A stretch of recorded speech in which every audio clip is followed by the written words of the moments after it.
నేడు మరోసారి సీఎం రేవంత్ రెడ్డి ఢిల్లీ వెళ్లనున్నారు. ఇవాళ సాయంత్రం లేదా రేపు కేంద్ర ఎన్నికల కమిటీ సమావేశంలో ఆయన పాల్గొనున్నారు. ఈ సమావేశంలో తెలంగాణలో ఇంకా పెండింగ్ లో ఉన్న 3 స్థానాల అభ్యర్థులపై క్లారిటీ వచ్చే అవకాశం కనిపిస్తోంది. అధిష్టానం క్లారిటీ ఇచ్చిన వెంటనే సీఎం రేవంత్ రెడ్డి వారి పేర్లను అధికారికంగా ప్రకటించే అవకాశం ఉంది.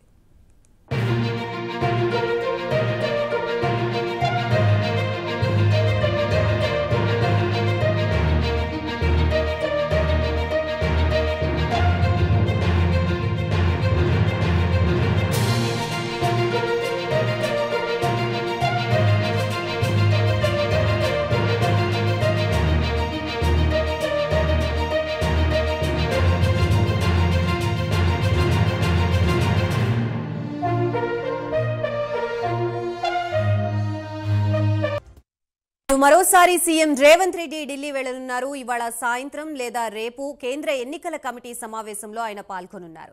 ఈ సమావేశంలో తెలంగాణలో ఇంకా పెండింగ్ లో ఉన్న 3 స్థానాల అభ్యర్థులపై క్లారిటీ వచ్చే అవకాశం కనిపిస్తోంది. అధిష్టానం క్లారిటీ ఇచ్చిన వెంటనే సీఎం రేవంత్ రెడ్డి వారి పేర్లను అధికారికంగా ప్రకటించే అవకాశం ఉంది.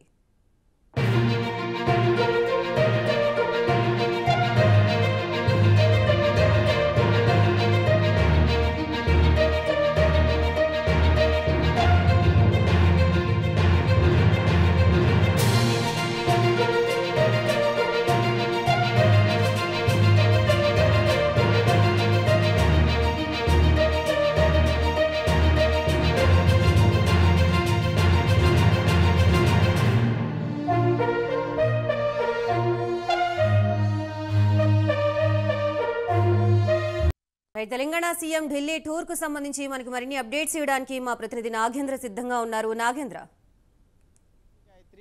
ఈరోజు ఢిల్లీకి తెలంగాణ ముఖ్యమంత్రి రేవంత్ రెడ్డి వెళ్ళబోతున్నారు. ఈరోజు సాయంత్రం లేదా రేపు ఉదయం కాంగ్రెస్కి సంబంధించినటువంటి కేంద్ర ఎన్నికల కమిటీ సమావేశం జరగబోతుంది. ఎందుకంటే తెలంగాణ రాష్ట్రం నుంచి 17 పార్లమెంటు నియోజకవర్గాలకు సంబంధించి ఇప్పటికే 14 పార్లమెంటు నియోజకవర్గాలకి అధిష్టానం అభ్యర్థులను ప్రకటించింది. ఇంకా 3 నియోజకవర్గాలకు సంబంధించినటువంటి అభ్యర్థుల ఎంపిక పైన మాత్రం ఇంకా స్పష్టత రాలేదు. ఇప్పటికే మొన్న సీఎం ఢిల్లీ పర్యటనకు వెళ్ళినప్పటికీ ఇప్పటివరకు కూడా ఆ 3 పార్లమెంటు నియోజకవర్గాలకు సంబంధించి మాత్రం ఇప్పటివరకు కూడా స్పష్టత వచ్చినటువంటి పరిస్థితి లేదు. మరి ఈరోజు ఢిల్లీ వెళ్తున్నటువంటి సీఎం కాంగ్రెస్ అగ్రనేతలతో చర్చించిన తర్వాత ఈ 3 పార్లమెంటు అభ్యర్థులపైన ఒక స్పష్టత వచ్చేటటువంటి అవకాశం కనిపిస్తుంది. ఈరోజు సాయంత్రం లేదా రేపు జరిగేటటువంటి కేంద్ర ఎన్నికల కమిటీ సమావేశంలో ఈ 3 పార్లమెంటు అభ్యర్థులకు సంబంధించినటువంటి ఎంపిక పైన ప్రధానంగా చర్చ జరగబోతుంది. ఈ సమావేశం జరిగిన తర్వాత ఈ 3 పార్లమెంటు అభ్యర్థులకు సంబంధించి ఒక ప్రకటన వచ్చేటటువంటి అవకాశం అయితే కనిపిస్తుంది. ఎందుకంటే ఖమ్మం నియోజకవర్గంతో పాటు అదేవిధంగా కరీంనగర్, హైదరాబాద్ ఈ 3 నియోజకవర్గాలకు సంబంధించి ఈ 3 నియోజకవర్గాల్లో 2 నియోజకవర్గాల్లో మాత్రం తీవ్ర పోటీ ఉంది.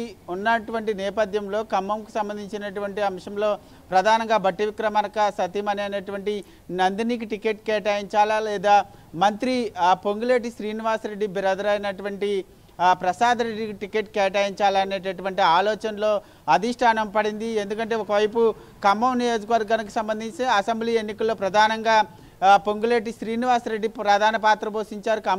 ఉమ్మడి ఖమ్మం నియోజకవర్గంలో దాదాపు ఎమ్మెల్యేలంతా కూడా పూర్తి స్థాయిలో గెలుపుకి బాటలేసినటువంటి వ్యక్తి పొంగులేటి శ్రీనివాసరెడ్డి కాబట్టి ఆయన తమ్ముడికే టికెట్ కేటాయించాలనేటటువంటి ఆలోచనలు కూడా అధిష్టానం ఉన్నట్లయితే తెలుస్తుంది. ముఖ్యంగా ఒకవేళ ప్రసాద్ రెడ్డికి టికెట్ కేటాయిస్తే మరొకవైపు ఉప ముఖ్యమంత్రి అయినటువంటి బట్టి విక్రమార్కకి అధిష్టానం పెద్దలు ఏం చెప్తారనేది మాత్రం చూడాలి.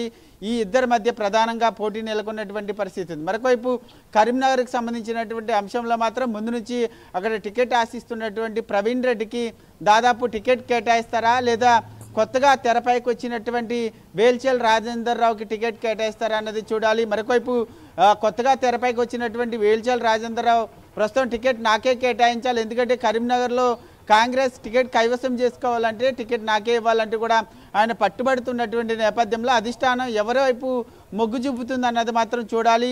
దీంతో పాటు హైదరాబాద్ నియోజకవర్గానికి వచ్చినటువంటి సందర్భంగా ముఖ్యంగా ఈ హైదరాబాద్ పార్లమెంటు నియోజకవర్గం నుంచి ముఖ్యంగా డీసీసీ అధ్యక్షులుగా ఉన్నటువంటి సమీరుల్లాతో పాటు తుబుసం ఈ ఇద్దరు కూడా పోటీ కోసం తీవ్ర ప్రయత్నాలు చేస్తున్నారు టికెట్ దక్కించుకునేందుకు. మరి హైదరాబాద్ మీద కాంగ్రెస్ అంత పెద్దగా ఆసక్తి చూపించడం లేదు. ఎందుకంటే ఇండైరెక్ట్గా ఎంఐఎంకి సంబంధించినటువంటి అసదుద్దీన్కి సపోర్ట్ చేయాలనేటటువంటి ఆలోచనలో కాంగ్రెస్ ఉన్నట్లు తెలుస్తుంది.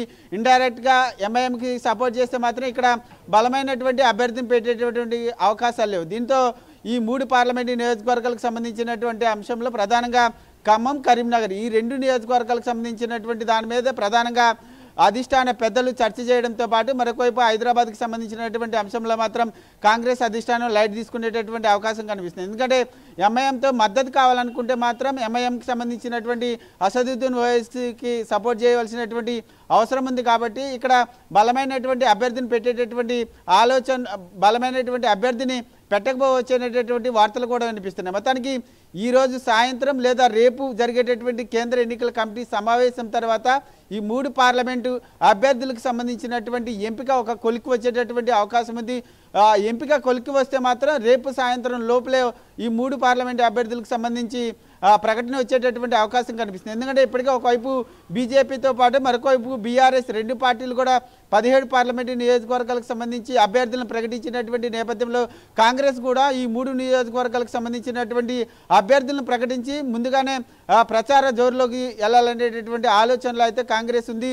దీంతో పాటు ఈరోజు ఢిల్లీ వెళ్ళేటటువంటి సీఎం రేవంత్ రెడ్డి అభ్యర్థుల ఎంపికతో పాటు మరొకవైపు కాంగ్రెస్కి సంబంధించినటువంటి ప్రచార వ్యవహార శైలి, అదేవిధంగా తెలంగాణ రాష్ట్రంలో 17 పార్లమెంటు నియోజకవర్గాల్లో ఎక్కడెక్కడ భారీ బహిరంగ సభలు ఏర్పాటు చేయాలి, అదేవిధంగా మరొకవైపు కాంగ్రెస్కి సంబంధించినటువంటి అగ్రనేతల పర్యటనలు ఏ విధంగా ఉండాలన్న దానిపైన ప్రధానంగా రూట్ మ్యాప్ తయారు చేసేటటువంటి అవకాశం కనిపిస్తుంది. ఇప్పటికే ఒకవైపు భువనగిరికి సంబంధించినటువంటి పార్లమెంటు నియోజకవర్గంలో మే మొదటి వారంలో భారీ బహిరంగ సభను ఏర్పాటు చేస్తామంటూ కూడా కాంగ్రెస్ నాయకులు చెప్తున్నారు. ఆ సభకి ముఖ్య అతిథిగా ఏఐసీసీకి సంబంధించినటువంటి అగ్రనేత ప్రియాంక గాంధీని పిలుస్తామంటూ కూడా ఇప్పటికే చెప్పినటువంటి నేపథ్యంలో రేవంత్ రెడ్డి ఈ అన్ని అంశాలకు సంబంధించి అగ్రనేతలతో మాట్లాడేటటువంటి అవకాశాలు అయితే కనిపిస్తుందని చెప్పాలి Gayatri. Right, thank you for the update Nagendra.